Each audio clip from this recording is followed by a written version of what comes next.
Bonjour, nous sommes en 2021, nous sommes dans le site de l'Institut Docteur Angélique et dans une série de vidéos consacrées aux commentaires de toutes les paraboles de Jésus. Paraboles qui, on va le voir, permettent d'aborder, simplement, adaptées aux enfants, toute la théologie morale et toute la théologie dogmatique, quasiment. Et je voudrais maintenant, en théologie morale, aborder une parabole magnifique, celle du publicain et du pharisien. Une parabole où Jésus, encore une fois, il insiste, va terminer en disant ainsi « Quiconque s'élève sera abaissé, mais celui qui s'abaisse sera élevé. » C'est une phrase qu'il répète, je l'ai dit, presque une dizaine de fois dans l'Évangile, sous une forme ou sous une autre, et qu'il illustre par beaucoup de paraboles. La place exacte de l'humilité, le fait de s'abaisser, de ne pas se prendre pour le centre du monde, est fondamental. Globalement, pour simplifier, voilà ce que je dirais. Si on veut harmoniser tout l'Évangile, il y a d'abord une bonne terre qui doit être préparée. Notre cœur doit ressembler à une terre qui a été labourée, hercée, les mottes cassées, pour recevoir l'arbre de vie. L'arbre de vie étant la charité. Il faut bien comprendre, en stricte théologie catholique, l'humilité dont je vais parler maintenant ne donne pas le salut, mais elle est préparation au salut, au point que d'ailleurs, dans l'Ancien Testament, tout l'Ancien Testament pourrait se résumer par cela. Cette phrase « Aplanissez un chemin pour le Seigneur, que toute montagne soit abaissée, que toute colline soit rabotée, que les vallées étroites et profondes soient élevées, pour rendre un chemin droit pour le Seigneur qui vient. » Toute l'histoire de l'Ancien Testament, avant que Jésus ne se révèle, qui révèle pleinement le projet de Dieu qu'il avait sur nous, donc en l'an 30 après Jésus-Christ, quand il a commencé à prêcher. Toute l'histoire qui précède, c'est la préparation du cœur de l'homme pour l'humilité. Et je dirais que si on veut regarder exactement l'histoire de l'humanité, elle se résume à ce que montre Jésus à la croix. Jésus est crucifié, et à sa droite il y a un bandit, et à sa gauche il y a un autre bandit. Eh bien, ce Golgotha qui est un peu le sommet du crâne, là où est enterré Adam, dit-on, c'est l'histoire de l'humanité. Le bandit, le mauvais larron crucifié à gauche de Jésus, c'est tout l'Ancien Testament jusqu'à l'exil à Babylone. Ça raconte l'histoire de l'humanité avec les mauvais larrons que nous sommes lorsque notre cœur est dur. Et Dieu, à ce moment-là, travaille à nous préparer au salut à travers une loi un peu absurde. Certains commandements de la loi de Moïse sont insupportables. Tout est chafouin, la manière de faire pipi, etc. Tout est regardé dans le moindre détail. Il y a 613 commandements. C'est absolument impossible de suivre. Mais le but de Dieu, en mettant une loi comme ça extérieure, avec des histoires de bestioles qu'on peut manger et d'autres non, comme si ça avait un rapport avec le salut, le but de Dieu, c'est de nous montrer notre incapacité à aller vers le salut. Donc de créer en nous la conscience que nous sommes des pauvres pécheurs. Alors que dans cette partie de l'Ancien Testament, évidemment, les hommes sont durs de cœur, extrêmement durs.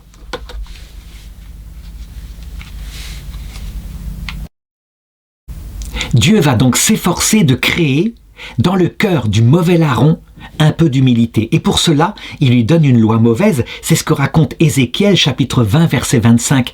Un résumé de la pastorale de Dieu sur les orgueilleux. Que la Vierge Marie résume dans son Magnificat en disant « Il abaisse les orgueilleux, il élève les humbles. Il renverse les puissants de leur trône. » Donc, voilà ce que dit Ézéchiel. « Et moi, Dieu, j'allais jusqu'à leur donner des lois qui n'étaient pas bonnes et des coutumes dont ils ne pouvaient pas vivre. Je les souillais par leurs offrandes, en leur faisant même sacrifier tout premier-né pour les frapper d'horreur, afin qu'ils sachent que je suis Yahvé. » Donc, pour un orgueilleux, il n'y a pas d'autre solution pour lui faire découvrir sa misère que de le livrer aux propres lois de son cœur orgueilleux. Et donc, on créait, à l'époque de Moïse, un monde barbare, véritablement. Il suffit de regarder un certain commandement de la loi de Moïse, quand par exemple il dit « Toute jeune fille qui n'est pas mariée et qui est enceinte sera lapidée ». Mais si elle dit qu'elle a été violée, et qu'elle dit qu'elle a été violée dans la ville, alors vous la lapiderez, elle avait qu'à crier. Mais si elle dit qu'elle a été violée dans la campagne, alors vous la laisserez vivre parce que peut-être qu'elle a crié et qu'on ne l'a pas entendue. On le voit, Dieu, par le moyen d'une loi barbare, parce qu'on peut très bien avoir été violé dans une ville comme la fille d'Abraham l'a été, et ne pas pouvoir crier, parce qu'il y a trop de musique ou parce que simplement on nous fait taire. Ben, ça fait rien, Dieu laisse faire. Évidemment, c'est source de malheur et d'injustice, mais il récupère chaque âme, les âmes brisées par de telles injustices, et il façonne dans leur cœur un début d'humilité par cette loi barbare. Donc, la première partie de l'Ancien Testament, jusqu'à l'exil à Babylone, a comme clé préparation du cœur par l'humilité. On pourrait dire avec le Concile Vatican II Nostra Aetate que donc dans les paganismes les plus barbares, et la loi de Moïse n'est pas un paganisme mais elle est barbare par certains aspects, eh bien Dieu fait ce chemin-là. Ce chemin-là ne lui plaît pas, bien sûr. Il n'aime pas cela, mais quand il faut le faire, il faut le faire. Il faut tenter de sauver le mauvais larron. Quand peu à peu, l'homme s'affine et devient davantage humble, alors on passe à la deuxième partie de l'Ancien Testament après l'exil à Babylone. Mais d'abord, je veux raconter ce fameux exil à Babylone pour bien comprendre comment Dieu a fait pour casser définitivement dans le peuple d'Israël son orgueil. Israël se croit le peuple élu, et il l'est. Mais au lieu de comprendre qu'il est élu pour donner au monde entier une sorte de parabole de la manière dont Dieu nous conduit au salut, il croit qu'il a été choisi à cause de ses qualités. Donc, à un moment donné, quand le roi Josias trouve dans le temple de Jérusalem la loi de Moïse et se rend compte que les malheurs qui arrivent là, les risques d'invasion par les Égyptiens d'un côté, par les Babyloniens de l'autre, viennent du fait qu'on a partout des idoles. Il y a la femme de Yahvé qui s'appelle, je crois, Astarté, quelque chose comme ça. Il y a Baal, le dieu d'un des rois d'Israël. Enfin, des choses abominables. On est dans le malheur parce qu'on ne suit pas la loi de Moïse. Et Moïse l'a dit dans son testament, dans le Deutéronome, « Si vous suivez ma loi, vous aurez du bonheur. » Donc que fait Josias, logiquement? Il émet des décrets devant tout le peuple et toutes les idoles sont détruites, y compris le serpent d'airain que Moïse avait bâti dans le désert parce que le peuple l'adorait. Et on revient à la pureté de la loi de Moïse. Eh bien, à peine 10 ans plus tard, tout va tomber en catastrophe. Non seulement le roi Josias est tué par un pharaon égyptien dans une embuscade, en traître, comme ça, une flèche tirée de loin par un tireur d'élite, et c'était prévu par le pharaon. Mais en plus, voilà que Nabuchodonosor, qui contre-attaque l'Égypte, va détruire complètement Jérusalem, raser le temple et déporter le peuple après avoir crevé les yeux du roi et massacré une partie de la population. La nation est finie. Tout le peuple se retrouve à Babylone. Enfin, l'élite du peuple, disons, parce que les petits paysans, il les a méprisés, il les a laissés sur place. Et là, pourquoi c'est le choc? Parce que ce n'est pas logique, ça ne correspond pas à ce qu'avait dit Moïse. Nous étions justes, nous appliquions la loi, et comme par hasard, voilà que nous sommes déportés. C'est l'inverse du Deutéronome. Beaucoup vont apostasier leur foi, des tribus entières vont disparaître et s'intégrer dans l'Irak de l'époque. Mais les prêtres, eux, vont se mettre à réfléchir et vont comprendre que, en fait, en réalité, tous les sacrifices qu'on offrait au temple, les bœufs gras, les agneaux, tout cela, par rapport à Dieu, c'était du vent. Et donc il va y avoir, par exemple dans le prophète Daniel, qui est un prophète de Babylone, une phrase où il montre qu'il a compris ce que Dieu voulait créer dans le cœur de l'homme. « Puisse le peuple trouver grâce devant toi, mais que notre cœur brisé, notre esprit humilié, soit agréé de toi. Car le sacrifice qui plaît à Dieu, c'est un cœur brisé et un esprit humilié, plus que des holocaustes de béliers, de taureaux, comme des milliers d'agneaux gras. » On le voit. Donc on a ici l'humilité, mais qui est davantage prononcée. C'est plus simplement par des humiliations, des échecs, mais maintenant, ils ont compris, il faut qu'on se présente devant Dieu comme des pauvres pécheurs qui avons besoin d'un sauveur. C'est un progrès gigantesque. Cette loi-là, cette nouvelle partie de l'Ancien Testament va plaire davantage à Dieu. C'est la partie résumée par le bon larron. Il est vrai devant Dieu, il est pécheur, il a volé beaucoup. Et il dit devant le Seigneur, « Moi, je mérite ce que je vis, mais toi, Seigneur, tu ne mérites rien. » Jésus lui répond, « Aujourd'hui, avec moi, tu seras dans le paradis. » Ce qui veut dire que la qualité qu'il a, alors qu'il n'est pas dans le Nouveau Testament, l'Esprit Saint n'a pas été donné, et il ne peut pas comprendre. Il ne peut pas être mystique au point de comprendre que le Messie, Dieu fait homme, est en train de mourir pour lui sur la croix. Je ne crois pas, mais il est humble. Donc son cœur est prêt, ce qui fait qu'il n'aura pas à faire d'autre purgatoire quand il va arriver 6 heures plus tard dans l'autre monde. Il va rentrer directement dans la vision béatifique, son cœur est prêt. Alors certains diront, mais c'est contradictoire. Vous avez dit tout à l'heure que l'humilité ne pouvait pas sauver. Non, l'humilité ne sauve pas, elle prépare au salut. Et voilà pourquoi le sommet de l'Ancien Testament se trouve en Jean-Baptiste et dans son baptême d'eau. Le baptême d'eau, c'est quoi? Des gens qui arrivent de tout le peuple, qui rentrent dans le Jourdain en confessant le péché. Et du coup, il les trempe dans l'eau, il les lave en disant « Ton péché est pardonné, mais, dit-il, après moi vient celui dont je ne suis même pas digne de délier les courroies des sandales. Et lui, il ne vous baptisera pas seulement dans l'eau, donc dans l'humilité, qui est préparatoire. Il vous baptisera dans l'Esprit Saint. Ça veut dire que dans ce cœur préparé par l'humilité, voilà ce que faisait l'Ancien Testament, les collines de l'orgueil étant abaissées, les vallées creuses de nos complexes d'infériorité, on est furieux d'être pas brillant, étant élevés, étant comblés. Alors il pourra planter dans le cœur la graine de la charité, l'amour pour Dieu, un amour réciproque, intense, avec l'Esprit Saint qui habite dans notre cœur, à qui on peut parler, qui nous répond. Voilà ce qu'est le salut. Et ça, je ne le dis pas de moi-même, c'est dans l'Évangile, c'est sûr, mais le Concile de Trente face à Luther l'a dit, l'a réaffirmé. Oui, la foi, qui est un acte d'humilité, on fait confiance en Dieu, elle sauve en ce sens qu'elle prépare au salut qui se fait par la charité. La foi, est-elle nécessaire? Oui, absolument nécessaire. Est-elle suffisante? Non. Ta foi qui n'agit pas, qui n'aime pas en acte Dieu et son prochain et ton prochain ne te sauvera pas, dira Jésus et ce concile-là, avec des canons très précis. Telle est la foi catholique au niveau de la théologie morale, donc l'humilité prépare un cœur pour la charité. À partir de cette clé qui est l'humilité, donc bonne terre préparée pour que la charité puisse être plantée, tout s'explique, y compris maintenant. Nous, chrétiens, comment se fait-il que Dieu nous a laissé en nous ce qu'on appelle le foyer de péché, et puis des parties d'ignorance?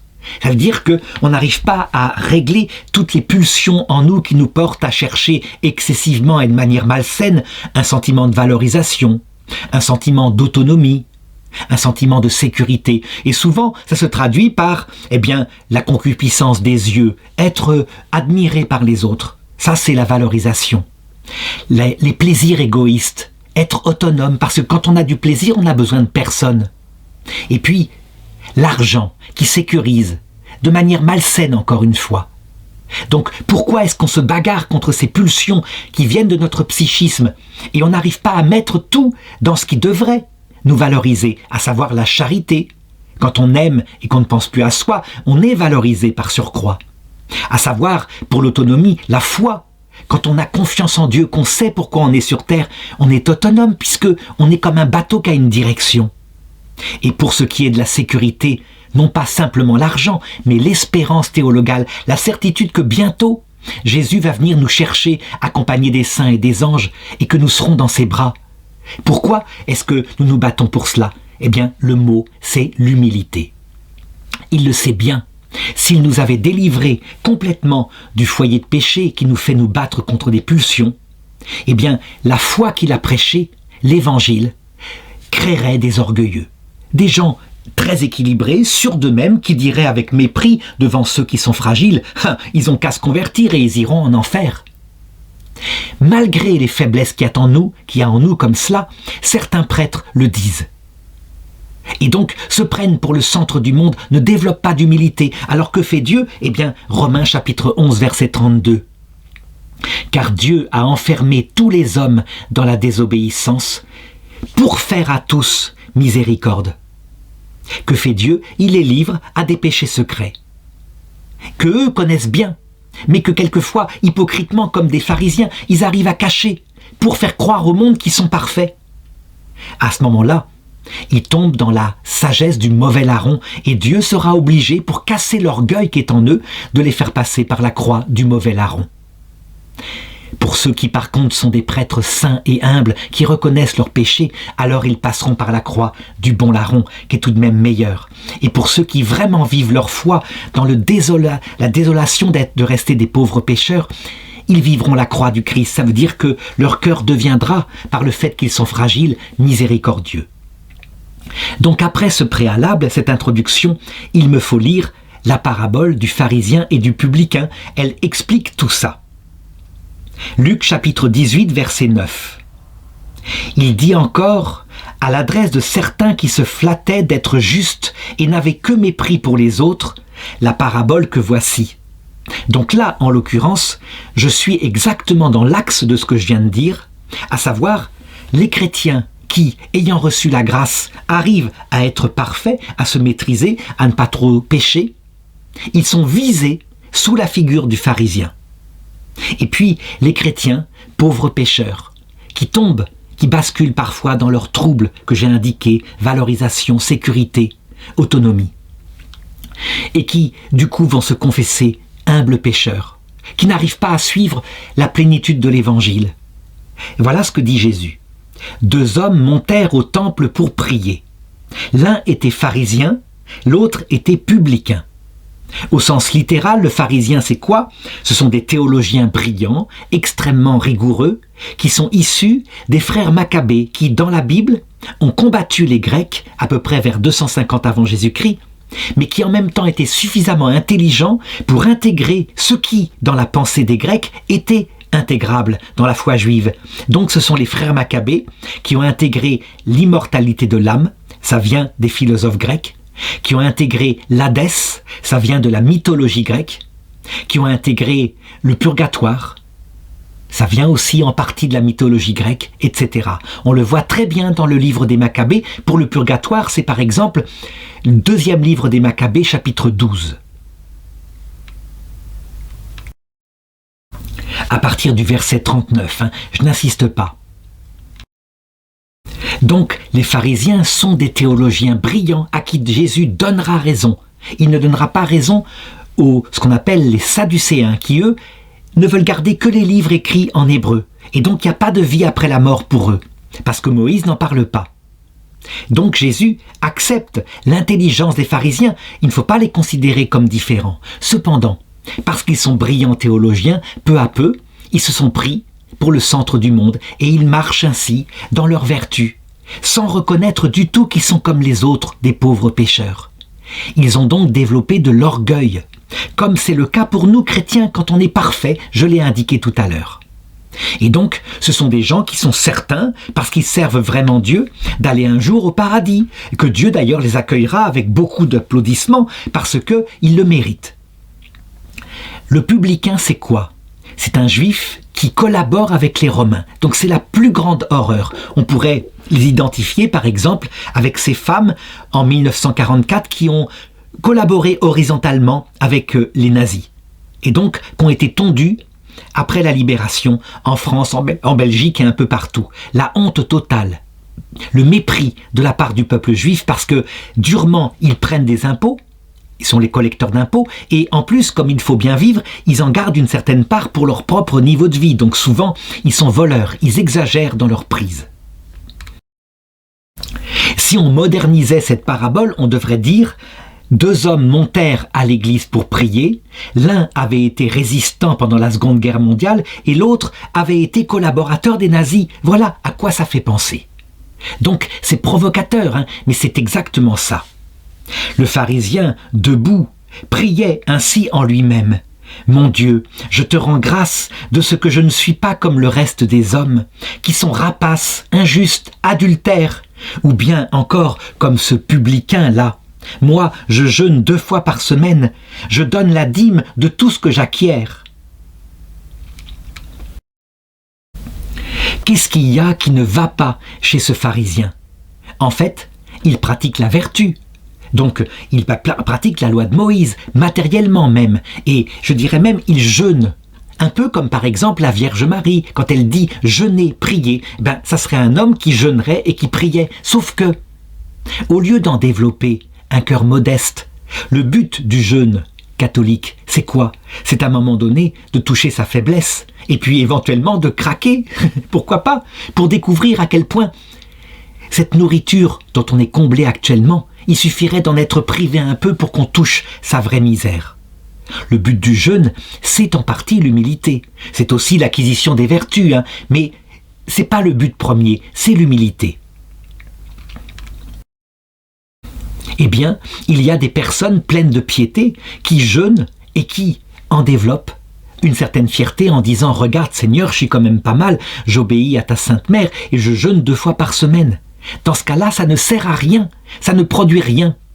Donc, pour illustrer à quel point le jeûne parfois peut être au contraire profitable pour éviter de devenir un pharisien, je me rappelle, lorsque j'étais étudiant en théologie, eh bien, je le faisais auprès d'un monastère de la communauté Saint-Jean. Et le vendredi saint, évidemment, il y avait le jeûne toute la journée. Un vrai jeûne, comment pouvait-il en être autrement? Et donc, il fallait manger le lendemain. Le lendemain, on avait de nouveau un repas, quelque chose comme ça. Et je me rappelle que moi, à 15h exactement, eh bien, je craquais en me disant, bon, Jésus est mort maintenant quand même, c'est trop dur. Et c'était psychologiquement dur, puisque je ne vois pas pourquoi, j'avais jeûné d'autres fois différemment. Et donc je me rappelle discrètement, je me glisse vers la cuisine, vers la chambre froide, je rentre dans la chambre froide et là, avec une louche, je prends la crème d'un grand bidon en fer blanc de lait qui avait été livré, qui était encore tiède, qui sortait de la vache. Et j'en avais bu, j'en avais encore là la trace, etc. Et en entrant dans cette chambre froide, je me rappelle, voilà que un peu plus tard, une sœur, une vieille religieuse, arrive en catimini, qui rentre aussi et qui me voit pas au début, qui prend un gros morceau de saucisson et puis on se surprend l'un l'autre et on est éclaté de rire parce que vraiment, eh bien elle qui avait peut-être 30 ans de vie religieuse, elle n'était pas d'abord sœur de Saint-Jean, elle était dans un autre ordre. Elle était là, toute simple, tombant dans ce même travers après ces années de vie religieuse. Elle craquait pour le jeûne. Pour moi, ça avait été significatif pour bien montrer que son jeûne à elle, qu'elle n'y arrivait pas à suivre, provoquait en elle qu'elle se faisait aucune illusion sur elle-même. Elle était humble. Et je pense que c'est le but fondamental du jeûne. Au contraire, ce pharisien rate tout puisqu'il développe de l'orgueil, donc il devra apprendre l'humilité dans l'autre monde, au purgatoire. Et Jésus va comparer avec le publicain. Le publicain, se tenant à distance, donc il s'est mis au fond de l'église, n'osait même pas lever les yeux au ciel, mais se frappait la poitrine en disant « Mon Dieu, aie pitié du pécheur que je suis. » Je vous le dis, continue Jésus, ce dernier descendit chez lui justifié, l'autre, donc le pharisien, non. Car tout homme qui s'élève sera abaissé, mais celui qui s'abaisse sera élevé. Voilà. Là, dans le regard de Jésus, on a véritablement tout l'enseignement qu'il faut de manière simple pour comprendre les vertus qu'on doit développer en premier. Alors, je sais que quand j'insiste énormément sur l'humilité, il y a quelques prêtres ici et là, dont un prêtre parisien qui ricane en disant « L'humilité, l'humilité, c'est quoi cette foi? Gnan gnan, toute molle, toute flasque. Il faut la vertu aussi. » Et il a bien raison. Il ne s'agit pas de développer l'humilité en se laissant aller au péché. D'ailleurs, je dirais, cette erreur qui consiste à dire « je mets l'humilité en premier et donc pour cela, j'accepte de pécher, donc à 15h15 de prendre de la crème dans la chambre froide parce que je suis un pauvre pécheur. » Non, il a raison, ce prêtre, mais attention. Il a raison, en second lieu, il ne faut pas négliger les vertus, à condition de mettre en premier l'acquisition de l'humilité. Et saint Paul, qui voyait bien le risque qu'il y avait dans le détournement de ceux qui diraient « Eh bien, maintenant, puisque la grâce vient dans un cœur humble, Jésus le dit avec l'histoire du publicain, eh bien, je peux pécher. » Parce que comme ça, la grâce va surabonder. Que dit saint Paul? Pour éviter cette erreur-là, c'est en Romains chapitre 6, verset 1. Que faut-il dire alors? qu'il nous faut rester maintenant dans le péché pour que la grâce se multiplie en nous? Saint Paul répond, mais certes non. Si nous sommes morts au péché, comment continuer de vivre en lui? Ou bien ignorez-vous que baptisés dans le Christ Jésus, c'est dans sa mort que nous avons été baptisés. Donc c'est un contresens, évidemment. Il ne s'agit pas de se servir de cette parabole pour dire « je peux pécher, le Seigneur est miséricordieux, nous irons tous au paradis ». C'est pas ça, bien sûr. Jésus l'a bien expliqué à la femme adultère. Quand il l'a sauvée de la lapidation, il lui a dit deux choses qui équilibrent les choses. Il lui a dit « Personne ne t'a condamné ?» Et elle répond « Seigneur, non, personne ». Et ensuite il lui dit « Moi non plus, je ne te condamne pas ». Premier acte, la miséricorde face à son humilité, à sa souffrance, elle qui a failli mourir ce jour-là. Donc, d'abord, ça s'est mis en avant. Mais il lui dit aussi « Va et ne pêche plus ». Donc la vérité intervient. Ça veut dire, en fait, concrètement, quand je dis qu'il faut développer d'abord l'humilité, ça ne veut pas dire qu'il ne faut pas lutter contre les péchés en nous, et donc essayer de tenir son jeûne. Je dis simplement que si jamais, en regardant sa vie, on tombe parfois dans des péchés, on n'y arrive pas, c'est que Dieu nous a soumis à ces faiblesses-là, justement pour éviter que nous soyons parfaits et que nous développions l'inverse de ce qu'il faut, ça veut dire un cœur orgueilleux. Celui qui se connaît sait bien qu'il n'a pas besoin de pécher volontairement ou de se laisser aller au péché.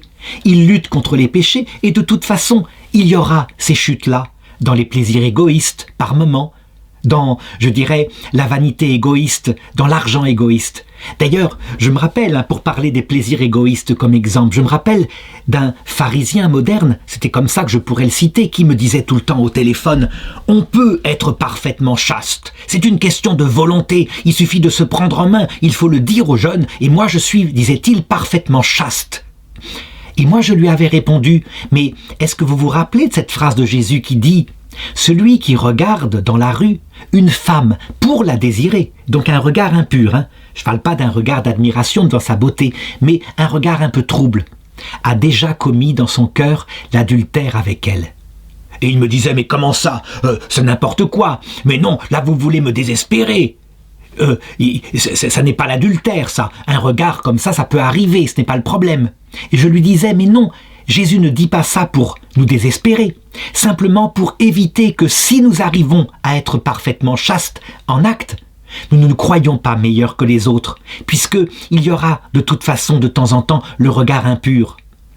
Je me rappelle par exemple comment mes élèves, quand j'étais professeur, me disaient « Vous monsieur, vous n'êtes pas comme tel autre professeur qui nous regarde, qui regarde parfois dans notre décolleté. » Et moi je leur disais, parce que simplement j'étais vrai, je leur disais « Non, je ne regarde jamais, jamais. Mais je vois. » Donc une fois qu'on a compris ça, on est vrai, on est simple, on le sait de toute façon, ces péchés-là seront manifestés en vérité à l'heure de notre jugement individuel.